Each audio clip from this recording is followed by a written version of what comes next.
infância é muito mais do que alguma vez pensou. Nem sempre é fácil compreender o que se passa na cabeça ou no corpo do seu filho. As birras, as dificuldades em aprender, a energia que parece nunca acabar. Muitas vezes isto são sinais de algo mais profundo que ninguém lhe explicou. Neste podcast vamos descomplicar a infância com ciência, exemplos práticos e insights que ninguém lhe conta. Eu sou a Inês, sou terapeuta ocupacional e este é o Descomplicar a Infância, um podcast que faz a ciência falar a sua língua. Olá, sejam bem-vindos a mais um episódio do Descomplicar a Infância. Hoje com uma voz ligeiramente diferente, porque atacou aqui qualquer coisa, não sei muito bem, mas estou um bocadinho fanhosa.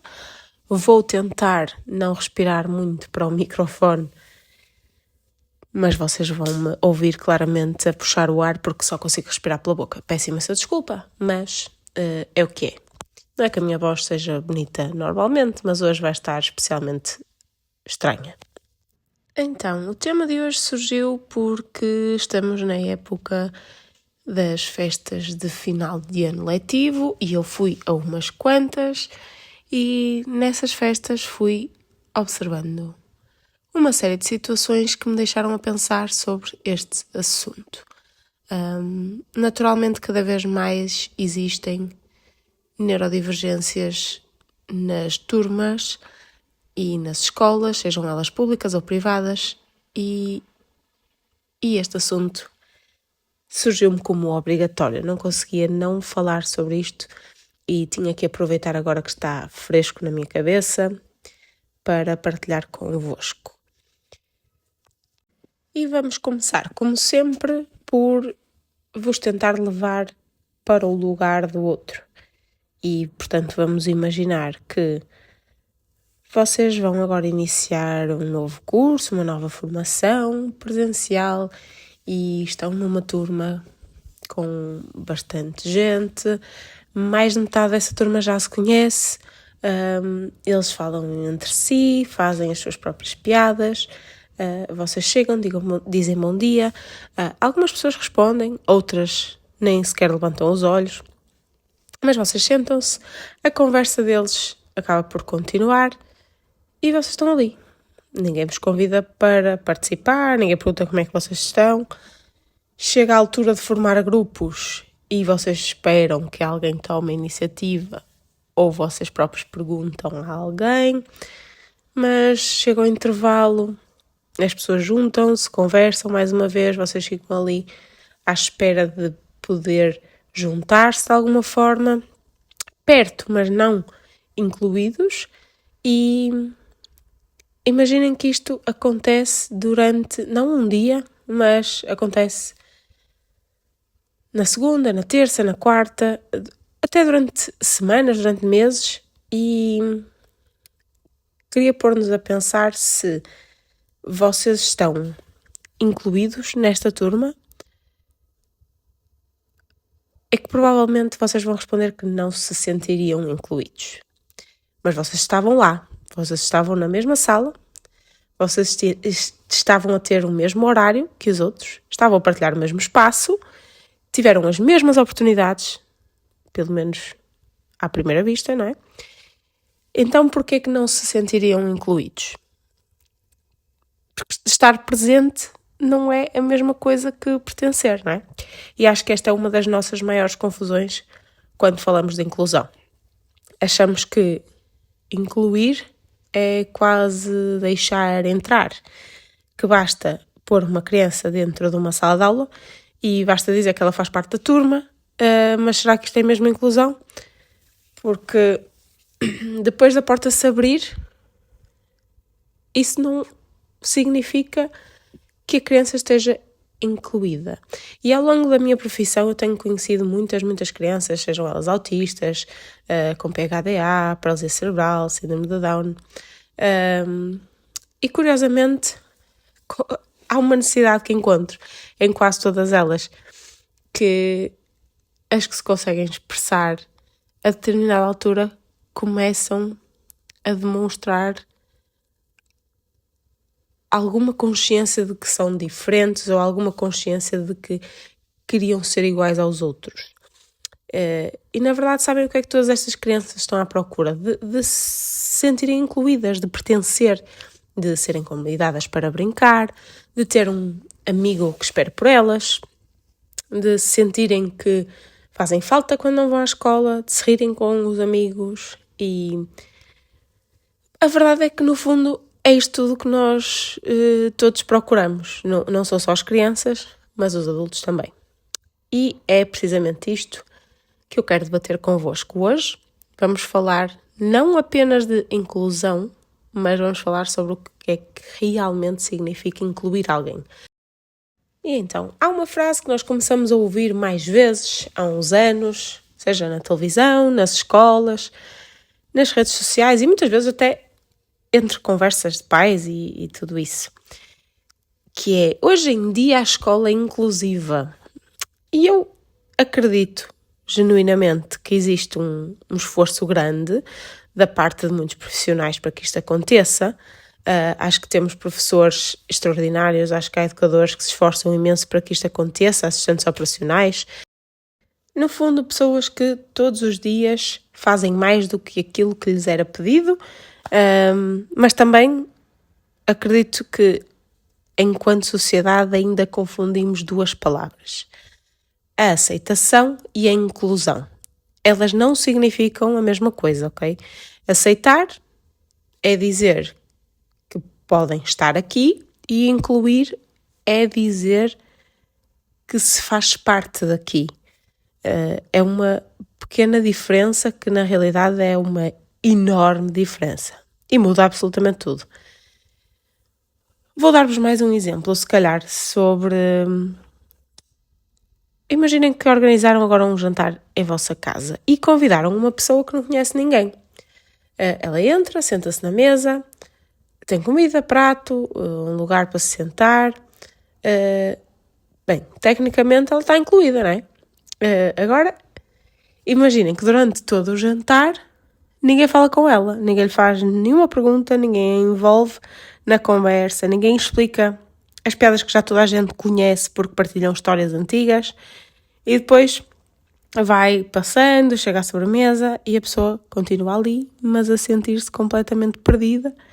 E aposto que no final da noite, quando regressa à casa, ela provavelmente não vai pensar que se sentiu bem recebida naquele grupo ou que pertencia àquele grupo, mas até pode sentir que foi bem recebida. Percebem a diferença? A presença é física, mas o sentimento de pertença acaba por ser algo muito mais emocional.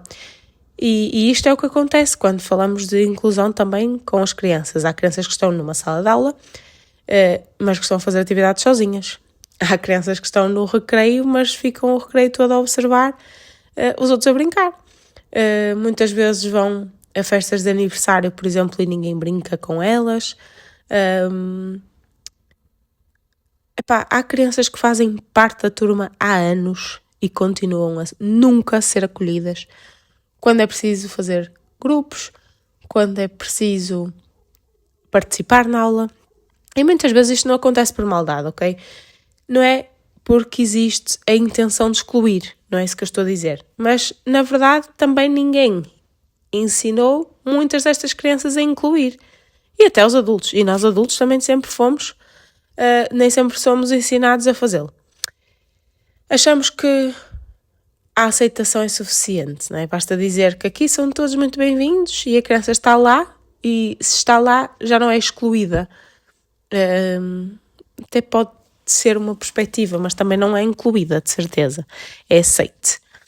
Quando esta pessoa sente que faz falta, quando ela sente que é esperada, que tem um papel pertencente àquele grupo, todos nós gostamos de sentir que alguém gosta de nós e que fazemos a diferença num grupo e portanto, nós não precisamos só de mudar os espaços, precisamos de mudar as relações, principalmente em escolas. Porque uma escola pode ter todas as condições físicas para receber uma criança e ainda assim a criança acabar por se sentir profundamente sozinha na escola. E até, pelo contrário, ser uma escola com muito poucos recursos, mas ter adultos e colegas que façam com que a criança se sinta todos os dias muito importante. E isso também é inclusão. Aliás, para mim é uma forma muito bonita de inclusão, é a mais bonita que existe. Agora vamos falar um pouquinho sobre o papel que um professor pode ter mesmo sem se aperceber. E há uma frase, não é bem uma frase, mas é um excerto que eu li no outro dia num livro que falava sobre escola e que era algo mais ou menos assim.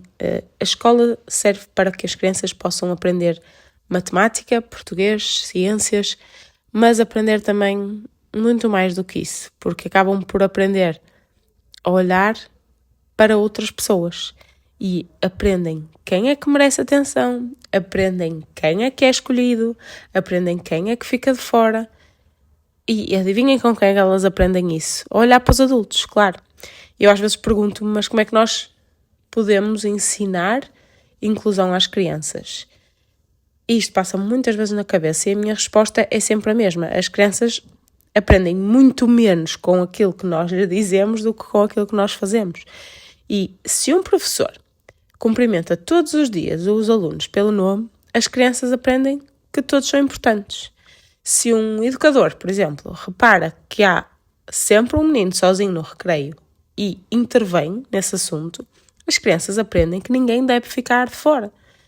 Se há um adulto que adapta uma atividade para que uma das crianças do grupo consiga participar, em vez de simplesmente não fazer esta atividade, as crianças acabam por perceber que as diferenças não são um problema, são uma característica.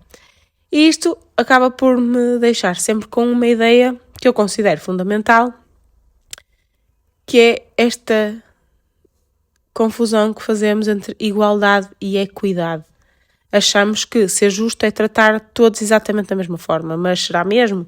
É que duas crianças, uma mede 1,80m, a outra mede 1,20m e as duas querem ver um espetáculo por cima de um muro. Se eu der exatamente o mesmo banco às duas, eu estou a tratá-las de forma igual, não é? Mas será que as duas conseguem ver? Provavelmente não, não é? Imaginem que eu dou um banco mais alto à criança mais baixa. Já não lhes dei exatamente o mesmo.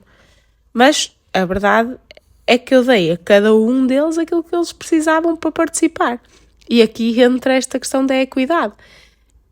Isto é o que tem que acontecer na escola. Há crianças que vão precisar de mais tempo, há outras crianças que vão precisar de instruções mais simplificadas, mais simples, outras que vão precisar de apoios visuais, por exemplo, de pequenos momentos para movimento, precisam de adultos para ajudar a iniciar uma brincadeira.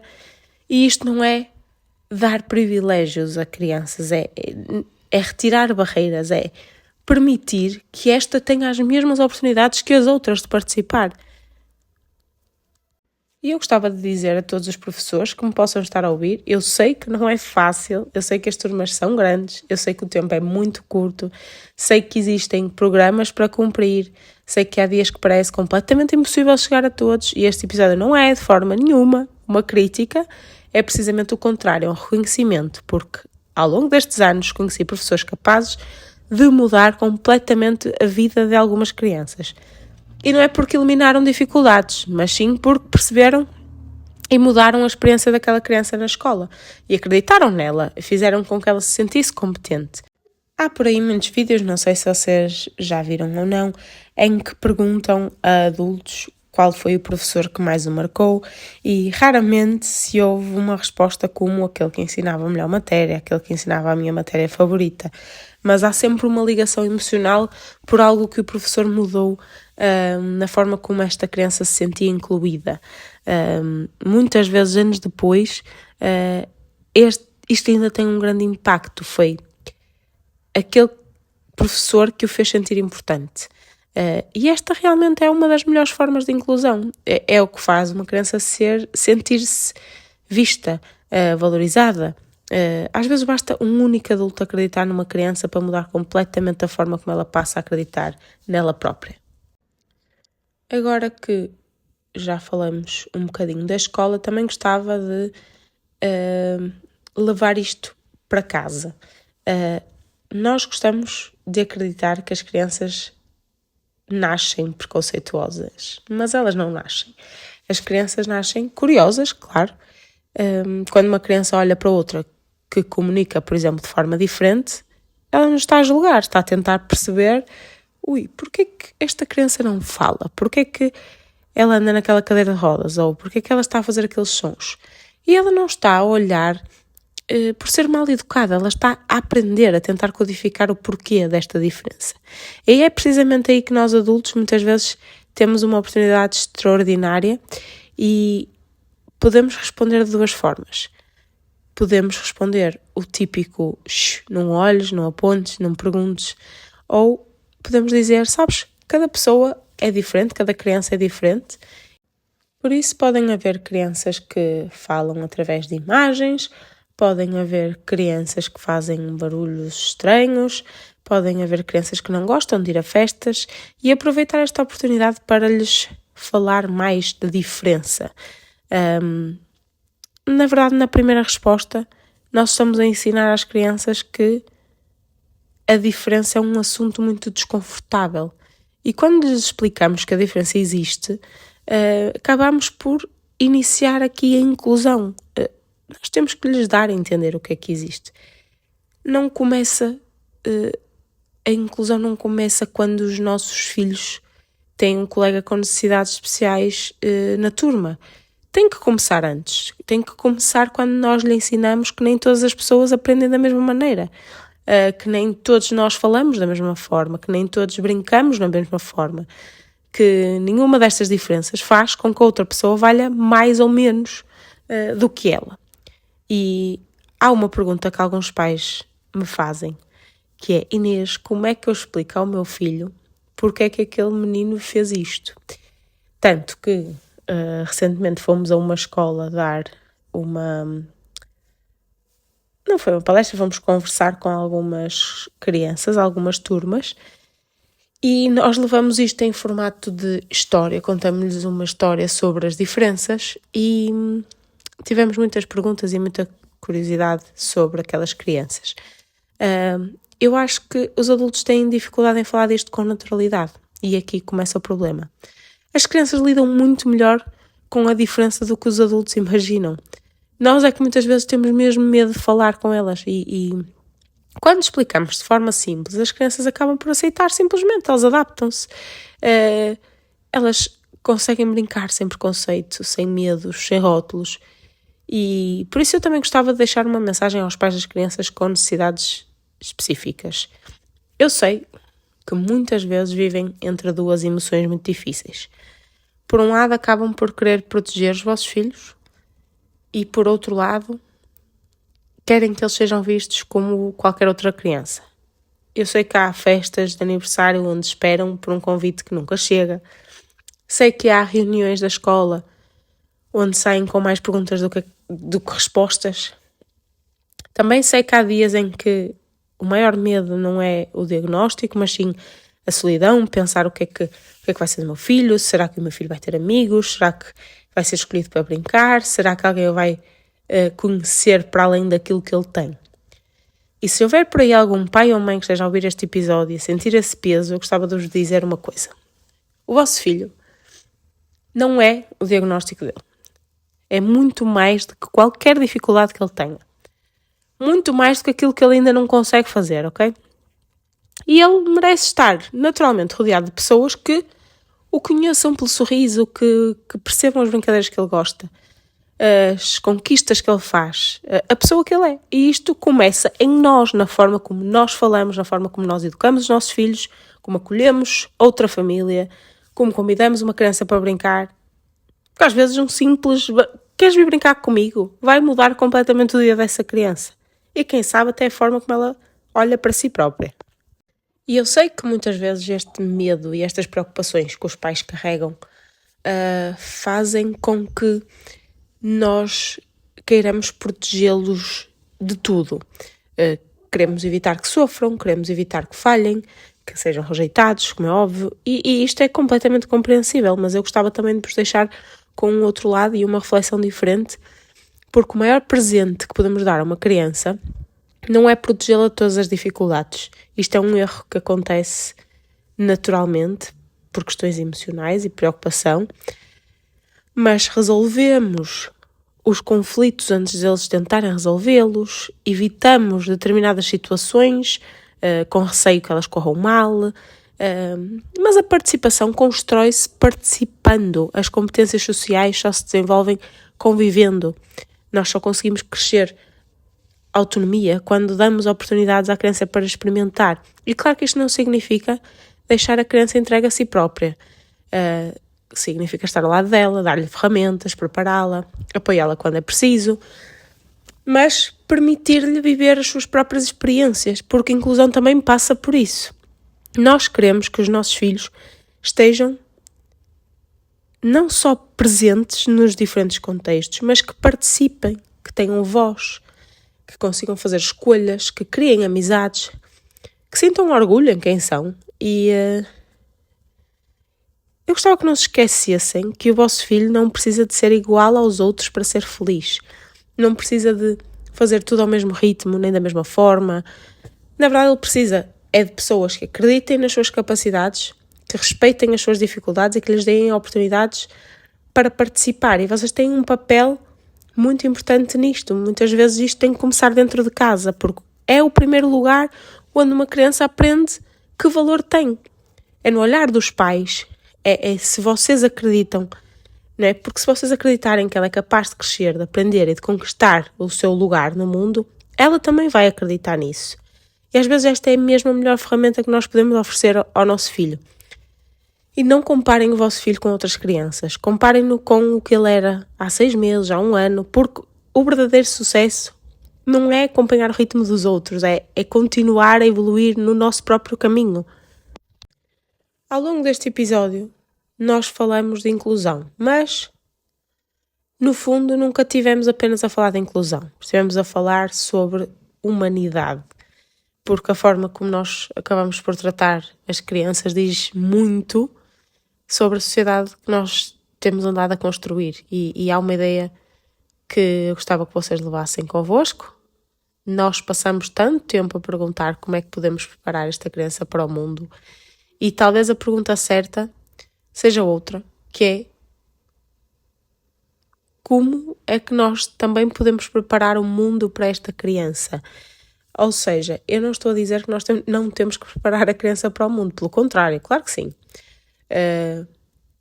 Mas nós também precisamos de lhes abrir espaço para isso. A verdadeira inclusão não acontece quando uma criança se consegue adaptar a um ambiente que nunca pensa nela, mas acontece quando somos nós a construir ambientes onde todas as crianças conseguem participar. E não é porque são todas iguais, mas todas têm o mesmo valor, percebem? Talvez esta seja a grande mudança que nós precisamos mesmo de fazer. Deixar de olhar para as diferenças como um grande problema e começar a olhar para elas como as características de um ser. Nós somos todos diferentes. A verdade é esta, e nenhum de nós tem as mesmas características. Uns têm facilidades, outros dificuldades em áreas completamente diferentes da nossa vida. Todos nós precisamos, em algum momento da nossa vida, que alguém espere por nós, que alguém nos explique de outra forma, que alguém acredite em nós quando nós ainda não conseguimos acreditar em nós próprios. E a inclusão não é um favor que fazemos a ninguém, é um direito, é muito mais do que isto, é uma responsabilidade de todos. E por isso, antes de terminarmos, eu gostava de vos deixar um desafio. Amanhã, ou durante esta semana, façam apenas uma coisinha diferente. Cumprimentem uma criança pelo nome, sorriam para aquela família que costuma sentir os olhares dos outros, respondam à curiosidade dos vossos filhos em vez de dizerem não olhes, convidem uma criança que normalmente fica sozinha para brincar, perguntem ao professor como é que podem ajudar a construir uma turma mais inclusiva, esperem mais um pouco por uma criança que precisa de mais tempo para responder, adaptem uma tarefa. E isto pode parecer mesmo pouco, mas são estes pequenos gestos que podem mudar vidas, porque a inclusão raramente se constrói em grandes discursos, mas sim em coisas muito pequenas, mas que têm que ser feitas diariamente. E eu gostava que um dia nós conseguíssemos ver uma criança a chegar à escola e entrar pelo portão, olhar à volta e pensar que aqui pode ser ela por completo e ser verdadeiramente incluída. Se conseguirmos que as crianças sintam isto, então sim, estamos a construir um mundo melhor e é tudo. E com isto é mais um episódio que chega ao fim. Muito obrigada por estarem desse lado. Se este episódio vos fez refletir de alguma forma, partilhem-no. Não para aumentar números, mas porque talvez chegue à pessoa que pode fazer a diferença na vida de uma criança. E lembrem-se que a inclusão não começa quando abrimos a porta a ninguém, mas começa quando essa pessoa deixa de sentir que entrou num lugar que não era para ela. Eu sou Inês Correia, sou terapeuta ocupacional e este é o Descomplicar a Infância, um podcast que faz a ciência falar a sua língua.